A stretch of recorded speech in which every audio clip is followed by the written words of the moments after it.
నమస్తే welcome to our channel. Andhra Pradesh ముఖ్యమంత్రి చంద్రబాబు నాయుడు గారు పొద్దున్న జగన్మోహన్ రెడ్డి నిర్వహించినటువంటి ప్రెస్ మీట్ పై స్పందించారు. మరి మొత్తానికి ఆయన నరకాలనుకుంటుంది ఎవరిని, ప్రజలనా ప్రజాస్వామ్యాన్న అంటూ బాబు గారు ప్రశ్నించడం జరిగింది.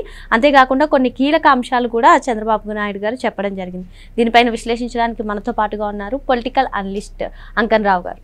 నమస్తే సార్. మా మార్నింగ్ జగన్మోహన్ రెడ్డి ప్రెస్ మీట్లో నిన్న జరిగినటువంటి ఫ్లెక్సీల హడావుడి గురించి స్పందించడం జరిగింది. మరి పుష్ప 2 డైలాగ్ వాడితేనే అరెస్ట్ చేస్తారా అంటూ ఆయన చెప్పడం జరిగింది. మొత్తానికి దీనిపైన చంద్రబాబు నాయుడు గారు అయితే స్పందించారు. నరుకుతాం, చంపేస్తాం అంటే ఎవరిని నరకాలనుకుంటున్నారు, ప్రజలనా ప్రజాస్వామ్యాన్న అంటూ ఆయన ప్రశ్నించడం జరిగింది. ఇంకా ఏదైతే అక్రమ అరెస్టులు అంటున్నారో వాళ్ళందరూ కూడా సౌమ్యులా అంటూ బాబు గారు చెప్పడం జరిగింది. ఏమంటారు అసలు జగన్ ప్రెస్ మీట్ గురించి ఏమంటారు, బాబు గారి రియాక్షన్ గురించి మీరేమంటారు? ముందుగా జగన్మోహన్ రెడ్డి మాట్లాడిన దాని గురించి మాట్లాడుకుందాం. ఎక్కడ కూడా చనిపోయిన ఇద్దరి గురించి ప్రస్తావించాల, దానికి బాధ్యులు ఎవరు అనే దాని గురించి మాట్లాడాల. వాళ్ళు ఆ విధంగా చూపించి రాసిన రాతలు చూపించేసి అది ఒక చిత్రానికి సంబంధించి దాన్ని వాడితే తప్ప, దానివల్ల ఏమి ఇబ్బంది జరుగుతుంది, ఇదేనా ప్రజాస్వామ్యం అంటే, ఆ విధంగా మాట్లాడుకుంటూ వచ్చారు ఆయన. అంటే వాళ్ళు ఆ విధంగా మాట్లాడటం కావచ్చు, ఆ విధంగా ప్రదర్శన చేయటం కావచ్చు, ఆయనకు ఆనందంగా ఉంది.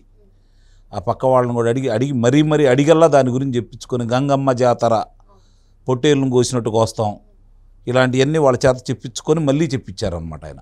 అంటే ఆయన ఉద్దేశం మనకు స్పష్టంగా అందరికీ తెలుసు. ఈరోజు రాష్ట్రంలో పెట్టుబడులు వస్తున్నాయి, పరిశ్రమలు వస్తున్నాయి, ఉద్యోగ కల్పన జరుగుతూ ఉంది, రాష్ట్రం గాడిన పడతా ఉంది. మరి ఒక్కొక్క అంశాన్ని కనుక బయటకు తీసుకుంటా ఉంటే వీళ్ళకి సంబంధించినటువంటి 5 సంవత్సరాల్లో జరిగినటువంటి దోపిడీ కావచ్చు, దొంగతనాలు కావచ్చు, వాటికి సంబంధించినవన్నీ వెలికితీస్తూ ఉన్నారు, ఒక్కొక్కళ్ళని అదుపులో తీసుకుంటా ఉన్నారు. ఇవన్నీ దృష్టిలో పెట్టుకున్న తర్వాత ఈ జరుగుతున్న పరిణామాలన్నీ ఒకసారి గమనించిన తర్వాత గతంలో ఎప్పుడూ లేదు ఇది. గతంలో ఏ రాష్ట్రంలో కూడా ఇలా జరగల.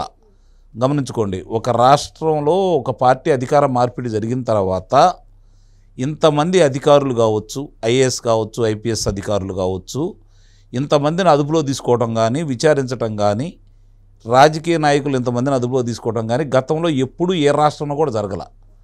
ఆంధ్ర రాష్ట్రంలోనే జరిగింది. అంటే ఎంత విధ్వంసం ఈ రాష్ట్రంలో జరిగిందో చాలా స్పష్టంగా మనకు అర్థమవుతూ ఉంది. ఇప్పుడు గనుల వెంకటరెడ్డి గారిని అదుపులో తీసుకున్నారు, వదిలేశారు. మద్యానికి సంబంధించినటువంటి వాసుదేవరెడ్డి గారిని అదుపులో తీసుకున్నారు, వదిలేశారు. ఇప్పుడు వల్లభనేని వంశీ కారాగారంలోనే ఉన్నాడు. మరి నందిగం సురేష్ కారాగారంలోనే ఉన్నాడు. కాకాని గోవర్ధన్ రెడ్డి కారాగారంలోనే ఉన్నాడు. ధనుంజయ రెడ్డి కారాగారంలోనే ఉన్నాడు. కృష్ణమోహన్ రెడ్డి కారాగారంలోనే ఉన్నాడు. బాలాజీ గోవిందప్ప కారాగారంలోనే ఉన్నాడు. మరి కేసిరెడ్డి రాజశేఖర రెడ్డి కారాగారంలోనే ఉన్నాడు. మరి ఈ విధంగా చూసుకుంటా ఉంటే ఇప్పుడు పిఎస్ఆర్ ఆంజనేయులు అతను ఇంకా నిన్నే వెలుసుబాటు ఏదో వచ్చింది. ఇలా లెక్కేసుకుంటా ఉంటే ఇంతమందిని, కాకాని గోవర్ధన్ రెడ్డి కావచ్చు, ఇంతమందిని ఈరోజు వాళ్ళ మీద అభియోగాలు ఉండి ఇంకా చాలామంది వరుస క్రమంలో ఉన్నారు. వాళ్ళందరినీ అదుపులో తీసుకునే క్రమంలో భాగంగా ఇప్పుడు శివరెడ్డి భాస్కర్ రెడ్డిని అదుపులో తీసుకున్నారు. అతని మిత్రుడు, దాంట్లో 34వ ముద్దాయిగా ఉన్నటువంటి వెంకటేష్ నాయుడు గారు కూడా అదుపులో తీసుకోవడం కూడా జరిగింది. మరి ఇంతమందిని అదుపులో తీసుకుంటున్నారు అంటే న్యాయస్థానాల ముందు వాళ్ళకి సంబంధించినటువంటి ఆధారాలు చూపించిన తర్వాత వాళ్ళకి రిమాండ్ పంపిస్తూ ఉంటే, రిమాండ్ అయిపోయిన తర్వాత కూడా మళ్ళీ వాళ్ళు సహకరించట్లేదని ఇంకో వేరే దానికి సంబంధించినవన్నీ న్యాయస్థానం ముందు పెడితే వాళ్ళ రిమాండ్ పొడిగించుకుంటా వెళ్తుంటే, నిన్న రెంటపాళలో అతను వెళ్ళినటువంటి కార్యక్రమం చూసుకుంటా ఉంటే ఎవరైతే అక్కడ చనిపోయాడో నాగమల్లేశ్వరరావు ఎవరైతే చనిపోయాడో అతనికి సంబంధించినటువంటి ఉదంతాలన్నీ ఒక్కొక్కటి బయటకు వస్తున్న తర్వాత అతని దగ్గరికి రావడానికి కానీ, ఆ విగ్రహావిష్కరణ చేయడానికి కానీ, పరామర్శించడానికి కానీ అతని వాహనాలు తప్ప 3 వాహనాలకు అనుమతి ఇచ్చేసి 100 మంది మాత్రమే రమ్మని చెప్పిన తర్వాత కూడా ఒక బల ప్రదర్శనలాగా, అంటే నియమ నిబంధనల గురించి తెలియని వ్యక్తి కాదు, 5 సంవత్సరాలు ముఖ్యమంత్రిగా చేసినటువంటి వ్యక్తి మరి ఆ విధంగా విపరీత దూరంలో ప్రవర్తిస్తున్నాడంటే దాని అర్థం ఏందో ప్రజలకు ఇప్పటికి అర్థమైపోయింది. చనిపోయిన వాళ్ళని కూడా పరామర్శించలేనటువంటి మనస్తత్వం ఏంటో కూడా అర్థమైపోయింది. అంటే ఇక్కడ చెప్పేదానికి చేసేదానికి వ్యత్యాసం ఉంది. అతని ఆలోచనల్లా విధ్వంసం సృష్టించాలి, అతని మీద నుంచి అభియోగాలు ఇచ్చి పక్కదోవ మళ్లించాలి, పెట్టుబడులు రాకుండా ఉండాలి, పోలవరం పూర్తి కాకూడదు, అమరావతి పూర్తి కాకూడదు, ఇది అతని ఆలోచన.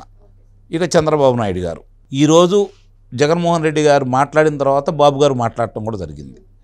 ఆయన మరి ఇలా చెప్పిన వాళ్ళని కావచ్చు, ఈ విధంగా అన్నవాళ్ళని కావచ్చు, వదిలేయాలా, నరుగుతామన్న వాళ్ళని వీళ్ళందరినీ ఇది అసలు ఏ దూరంలోకి వెళ్తున్నారు. రాజకీయంగా ఓడిపోయిన తర్వాత కూడా జగన్మోహన్ రెడ్డిలో మార్పు రాలేదు అని ఆయనకున్నటువంటి సౌమ్యమైన భాషలోనే ఆయన ఇంకా సానుభూతి మాటలే మాట్లాడుతున్నారు.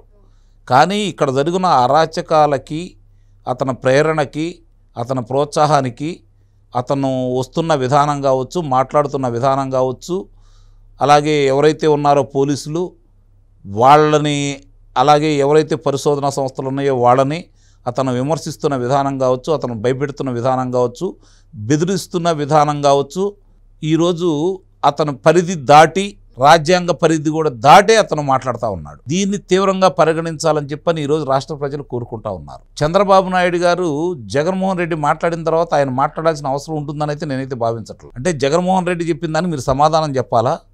మీ స్థాయి ఏంటి, జగన్మోహన్ రెడ్డి స్థాయి ఏంటి? మీరు కాదు కదా మాట్లాడాల్సింది. మీరెందుకు మాట్లాడాలి అసలు ఇతని గురించి? మీరు చర్యలు మాత్రం తీసుకోండి. రాష్ట్ర అభివృద్ధి మీ చేతుల్లో ఉంది. ఆ నమ్మకంతో ప్రజలు మిమ్మల్ని గెలిపించారు. చాలా మంది ఏమనుకుంటున్నారంటే 6 పథకాల వల్ల అధికారంలోకి వచ్చారనుకుంటున్నారు. కాదు, జగన్మోహన్ రెడ్డిని ఓడించాలనే సంకల్పంతో, మీరొస్తే న్యాయం జరిగిద్దనే ఆలోచనతో మాత్రమే మిమ్మల్ని గెలిపించారు. ఇది గమనించుకోవాలి.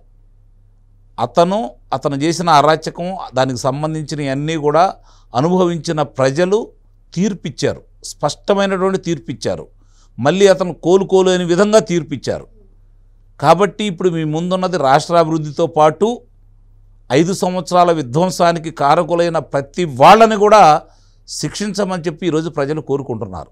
వాళ్ళు దోషులు, వాళ్ళు దోపిడీదారులు, వాళ్ళల్లో కొంతమంది హంతకులు ఉన్నారు, దాడులు చేసిన వాళ్ళు ఉన్నారు, భూముల్ని బలవంతంగా లాక్కున్న వాళ్ళు ఉన్నారు, గనులను లాక్కున్న వాళ్ళు ఉన్నారు. ఈరోజు ఇసుకను ఏ విధంగా దోచుకున్నారో చూసాం. మద్యం ద్వారా ఎంతమంది ప్రాణాలు తీశారో చూసాం. వాళ్ళందరికీ శిక్షలు వెయ్యమని చెప్పని ప్రజలు కోరుకున్నారు. అందుకే మీకు అధికారం ఇచ్చారు. ఇది కూడా గమనించుకోండి. సార్, ఇక్కడ ఇంకొకటి సార్, జగన్ తెనాలి పర్యటన మొదలుకొని నిన్న జరిగినటువంటి పర్యటన వరకు ప్రతి ఒక్కటి కూడా రాష్ట్రంలో అలజడులు సృష్టించేలా ఉన్నాయి. అసలు వైసీపీ ఏం చేయబోతుంది సార్? అసలు ఇవన్నీ ప్రజలు చూస్తున్నా సరే జగన్మోహన్ రెడ్డి ఇప్పుడు ఈ ఫ్లెక్సీల గొడవ ఏదుందో వీటన్నిటిని కూడా సమర్థిస్తున్నారు. అంటే ఏంటి వాళ్ళ ప్లాన్, ఏం చేయబోతున్నారంట? చాలా స్పష్టం.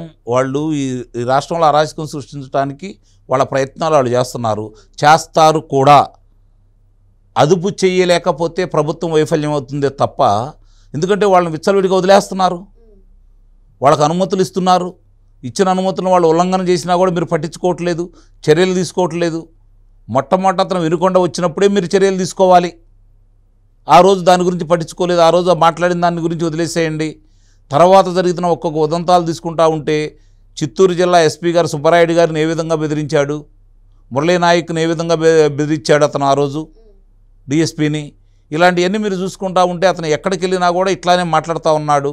రాప్తాడులో ఏ విధంగా ప్రవర్తించాడు, తెనాల్లో ఏ విధంగా ప్రవర్తించాడు, గుంటూరు మిరపకాయల యార్డులో ఏ విధంగా ప్రవర్తించాడు, నిన్న కదిరిలో ఏ విధంగా ప్రవర్తించాడు, ఇవన్నీ కూడా కళ్ళ ముందు కనపడతానే ఉన్నాయి కదా.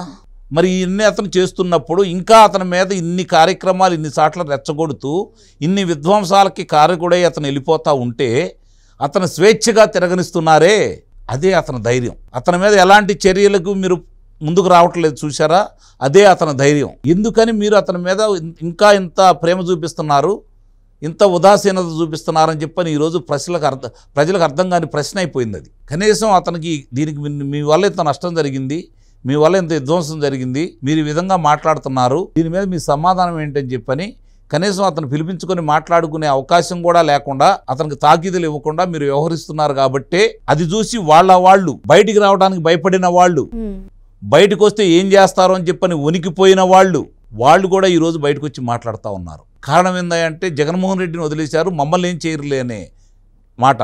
రెండో, అతను ఎవరి దగ్గరికి వెళ్తాడు? ఇందాక మీరు ఉదాహరించినట్టు తెనాలి. ఎవరు తెనాలిలో జరిగిన వాళ్ళు? ఓ గంజాయి బ్యాచ్, ఓ రౌడీ షీటర్లు, ఓ హంతకులు, వాళ్ళకు సంబంధించిన వాళ్ళని అతను పరామర్శించడానికి వెళ్ళాడు. అంటే చనిపోయిన వాళ్ళ కుటుంబాలకు వెళ్ళా, వాళ్ళని పోలీసులు తనదైన బాణీలో అందరూ చూస్తుండగా కాళ్ళ మీద కొట్టారని చెప్పని వాళ్ళని పరామర్శించడానికి వెళ్ళాడు. వాళ్ళు ఉండసాటికి వెళ్ళా తెనాలి వెళ్ళాడు. ఇది కూడా గమనించుకోవాలి. అంటే ఎలాంటి వాళ్ళని ప్రోత్సహిస్తున్నాడు, ఎలాంటి వాళ్ళు యనమాలు తిరుగుతున్నారు, ఎలాంటి వాళ్ళు ఈరోజు మీరున్నట్టు ఆ ఫ్లెక్సీలు పట్టుకొని తిరుగుతున్నారు. ఇప్పుడు అతని వల్ల 2 చనిపోయారు ఈరోజు. కనీసం దాని మీద అయినా ఈరోజు అభియోగం మోపారా? చంద్రబాబు నాయుడు గారు కందుకూరు వెళ్ళినప్పుడు అక్కడ జరగకూడదు జరిగి మనుషులు చనిపోయినప్పుడు దానికి బాధ్యుని చేస్తూ చంద్రబాబు నాయుడు గారి మీద అభియోగం మోపాడు. తంబళపల్లి నియోజకవర్గం అంగళకి వెళ్ళినప్పుడు అక్కడ కూడా ఆయన వాళ్ళని ఉద్రేకపరంగా మాట్లాడాడు, రెచ్చగొట్టాడు అని చెప్పని 307 పెట్టించాడు. మిమ్మల్ని అవి పెట్టమని చెప్పి చెప్పట్లా, జరిగిన దానికి బాధ్యుడు అతను అవునా కాదా?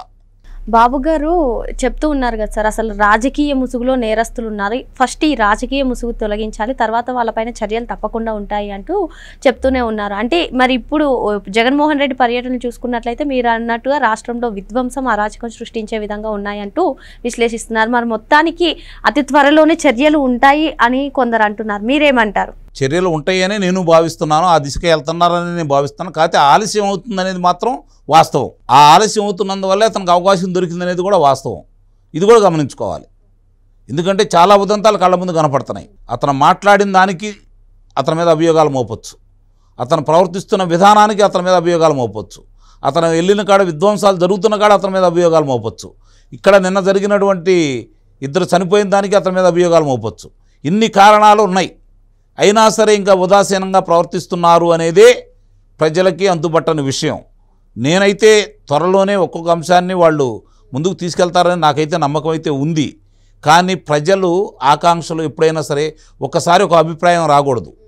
ఆ రోజు జగన్మోహన్ రెడ్డి పరిపాలన చూసిన తర్వాత వాడు ఒక అభిప్రాయానికి వచ్చారు కాబట్టి అతను ఇంటికి సాగనంపారు. అవమానకరమైన రీతిలో ఇంటికి సాగనంపారు. 11 స్థానాలకే పరిమితం చేశారు.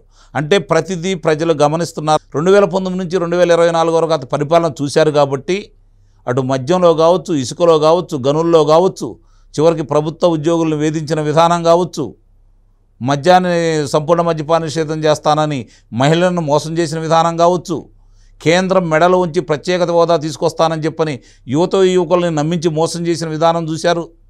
డిఎస్సిని ప్రకటిస్తానని చెప్పని వేయని విధానం చూశారు. ప్రతి సంవత్సరం జాబ్ క్యాలెండర్ ప్రకటిస్తానని చెప్పిన వేయని విధానం చూశారు. ఇవన్నీ చూశారు కాబట్టి వీటితో పాటు దోపిడీలు చూశారు, దౌర్జన్యాలు చూశారు, హత్యలు చూశారు, వాళ్ళ భూములు లాక్కున్న విధానం చూశారు, భయభ్రాంతులకు గురయ్యారు. అయినా సరే ప్రజలు పారిపోకుండా నిలబడి అతను ఓడించారు. కాబట్టి అప్పటికిప్పటికి వ్యత్యాసం ఉంది.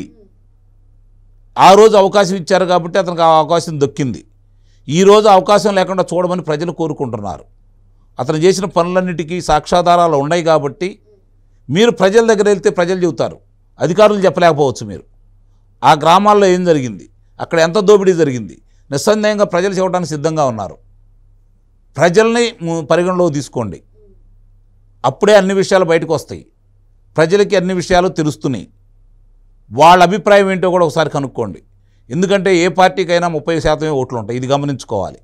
మిగిలిన 40% మంది ప్రభుత్వ పనితీరు మీద వాళ్ళు ఓట్లేస్తారు. వాళ్ళను కూడా గమనంలో తీసుకోవాలి. పోరాడేది క్షేత్రస్థాయిలో నిలబడింది. 5 సంవత్సరాలు ఎన్ని అరాచకాలు చేసినా, ఎంతమందిని చంపేసినా, ఎంతమందిని నిర్బంధించినా, ఎంతమంది కారాగారంలో పెట్టినా నిలబడి కలబడి పోరాడింది కార్యకర్తలు. వాళ్ళను కూడా గౌరవించుకోవడం తెలియాలి.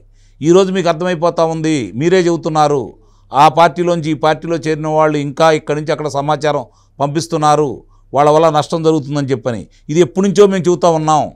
ఆ తర్వాత అన్నీ సర్దుకుంటాయి. మరో అంశంతో మళ్ళీ కలుద్దాం. Thank you sir.